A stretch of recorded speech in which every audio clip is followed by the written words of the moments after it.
kilometers last night, but after my calisthenics of the morning, my back, I just wasn't up to it.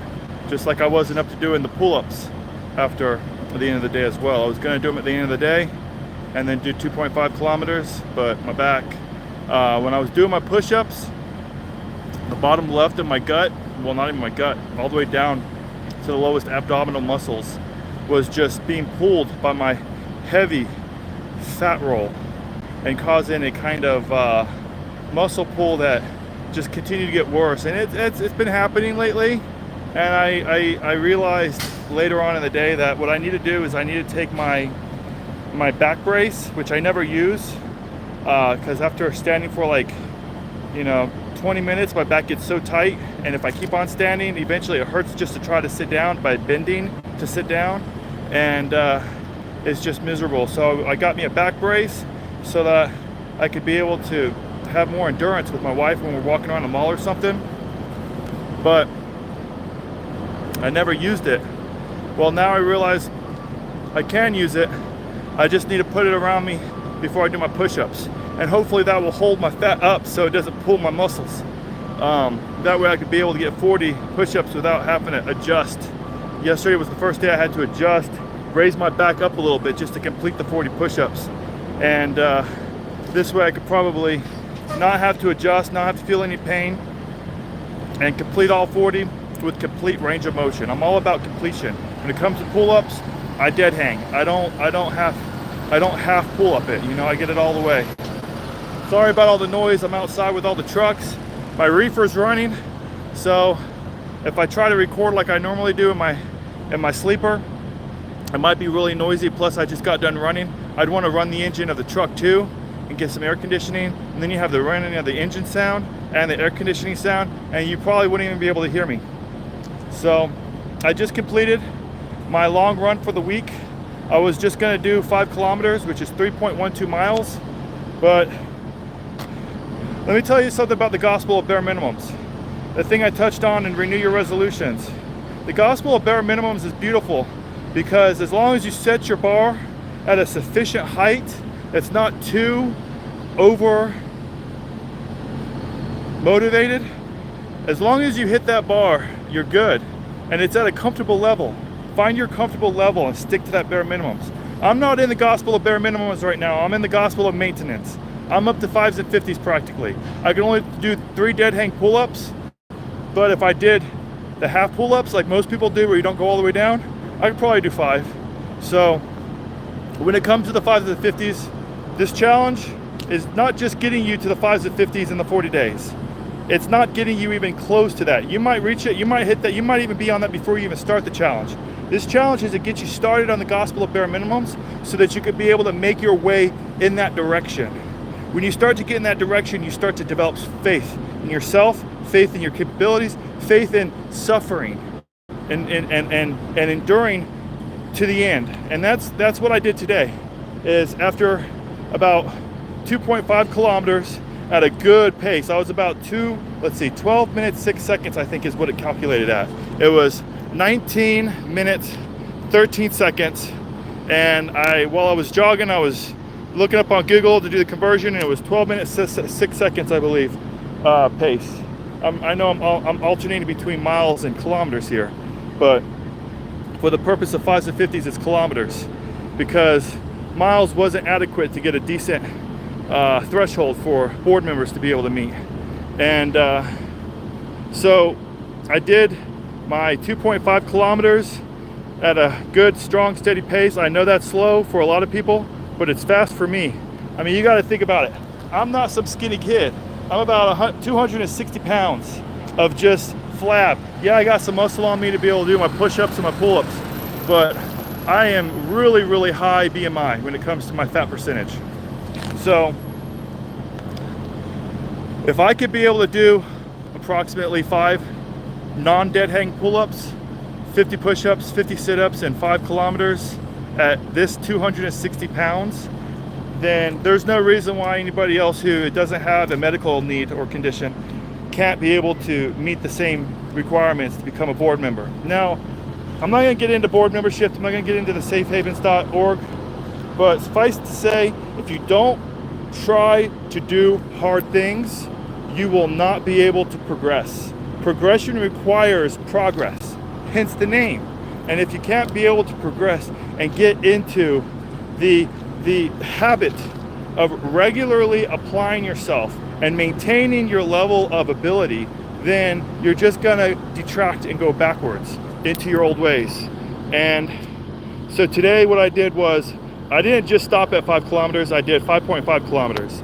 I put in one of the videos that it's okay to increase your weekly distance by 10% without risking a sports injury. So this week is, I believe this is the third, it's either the second or the third 5K I've done in the last 2 to 3 weeks. I can't remember if I did 2 already. I think I only did the 1 so far. So this is my second 5K, and so due to the fact that I'm due for an increase, I did my 10% increase. I'm probably going to increase my 2.5 kilometer jogs to 2.75. I believe that's correct, yeah. So I'm going to increase my shorter jogs, which I do 2 to 3 a week, to 2.75 kilometers. I'm going to have to convert it into miles so I know how to track it on my app, because I don't feel like going in my app. I like keeping it at kilometers in my head and then miles on my app. So the thumbnail for this picture, for this live video, is quicksand. Now, I did not run in quicksand today, but I took that picture a while back ago, and the day I took that picture, I did run in quicksand. Of course, it was dry season, so I didn't sink. But anyways, running on a river of sand is what I used for the thumbnail for a reason. I was gonna do this live stream last night, like I mentioned, but I realized that I didn't want to do it because, like I said, my reefer's running. I could have done it without the truck and air conditioning, but the reefer, you know, it's like right there behind you when you're sleeping. I sleep like a baby when that reefer's running. It's very soothing, but you won't be able to hear me. So what I did was I just waited. I wasn't going to do it at all today as well, but maybe tonight after I get unloaded, if I don't have a reefer load. But I decided after this run, all right, I had some things I wanted to talk about. I wanted to talk about the fasting and prayer. I'm completely dedicated to that. Right now, my diet is about 2,200 and something calories a day of rice, lentils, eggs, fish, apple. And this is a very well-rounded diet that I'm using. I recommend, if you want to try one, do it, but consult with your doctor first. I did this diet because I felt like it met all the micronutrient needs as well as the macro calories that I need for my performance levels that I want to achieve. I could probably achieve the same performance levels in a keto diet. I've done it before. Keto's great, but eventually you need to switch it up. But if you have a low carb, but I don't recommend low carb. I recommend moderate carb.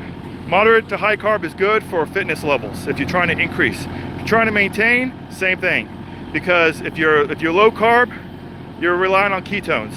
I only recommend ketones for a very, very specific purpose, which I'm not going to talk about today, but I'll talk about in the future possibly in these live streams. I'm only going to be doing 40 days. I'm not going to be doing a live stream every day. Like I said, if my reefer's running, I'm going to be lazy and not do the live stream. However, I wanted to talk on the fact that running on a river of sand is kind of like that in between. We can't all be like the Apostle Peter, just get out on the water with full faith in Jesus Christ when we're looking upon him. We need to be able to develop incrementally. And so running on a river of sand is what I would equate this fitness challenge to be, is you're starting to develop more confidence in yourself. And eventually, as you get more and more along that path, it'll be able to be equated to the spiritual walking on water. Now, a lot of people know this, but not a lot of people. I'm surprised how few people recognize this, but when the gospel teaches us about the straight and narrow path, a lot of people don't realize that the way in which they spell the word straight is not talking about a straight line. It's talking about a body of water that connects two larger bodies of water. Imagine a dirty, filthy water and a clean body of water, and you have to get between the two on a straight. Now, if you ever see rivers on a map, you notice that they're not straight. They curve, and it's very common. Now, maybe a straight is more straight, but there is a little variation to it. And that gets into my point. When we learn to walk by faith, and we develop faith in Jesus Christ as we walk that straight and narrow path, it's narrow. Most straights are wide. And if a straight is wide, it's probably more straight. But if it's narrow, you better believe it's going to be curving like a snake. And so as that path curves, if you're not walking by faith, being very observant, practicing your faith and looking for the signs, looking for the rays of light from heaven, just like that talk that this day had to do with. The third talk, El Dushku, rays of light. If you're not receptive to those rays of light, you will fall off that path when that path curves. So that's not only when it comes to your fitness levels, changing when you need to change, improving incrementally, and having more capability and faith in yourself as you rely on the strength that Jesus Christ gives you through the atonement, that you can improve, that your feet will hit and not sink. And as you do this, you'll become a stronger disciple of Jesus Christ. Because as you practice faith in the things of the physical world, it also applies to the spiritual world as well. And I say this in the name of Jesus Christ. I'm out. You'll have a good day. Bye-bye.